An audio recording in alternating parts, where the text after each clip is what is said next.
Musia sa modelky o seba starať každý deň, aj keď nemajú prácu? Nemyslela som si, že niekedy budem musieť natáčať takéto video alebo vôbec takéto niečo riešiť, ale už sa nám niekedy stala taká vec, že sme zavolali modelke, že počúvaj, že zajtra máš fotenie, je to last minute.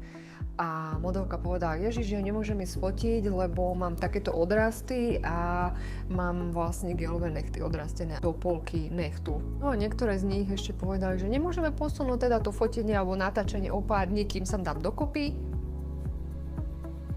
Asi už viete, že na akomkoľvek natáčaní alebo fotení býva účastných aj 5, 10, 15 ľudí a to, že ty si nechala výraz svoje nechty do extrému, no nebude sa kvôli tomu prekladať fototermín, hej.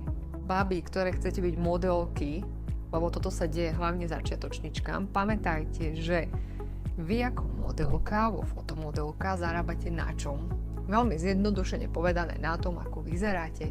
A tie fotenia môžete mať naplánované mesiac dopredu, ale môžu byť naozaj last minute, že už aj zajtra ráno máte fotenie.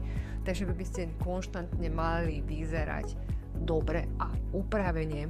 Neznamená to teraz, že budete sedieť len po salónoch, naozaj modelka, fotomodelka má vyzerať veľmi naturálne, prirodzene, žiadne veľké umelé nechty, ani myhálnice, prirodzená farba vlasov, takže tá starostlivosť nie je až taká nejaká extrémna, ale sú to veci, ktoré by každá slovanská žena mala ovládať alebo dbať. Vieme, že aj na TikToku, na Instagrame je plno milión videí o tom, že slovanské ženy sú úplne najkrajšie na svete, lebo sú stále upravené, že máme vysoké štandardy. Tak ešte, keď idete do modelingu, fotomodelingu, tak by to malo platiť ešte o to 1000-násobnejšie.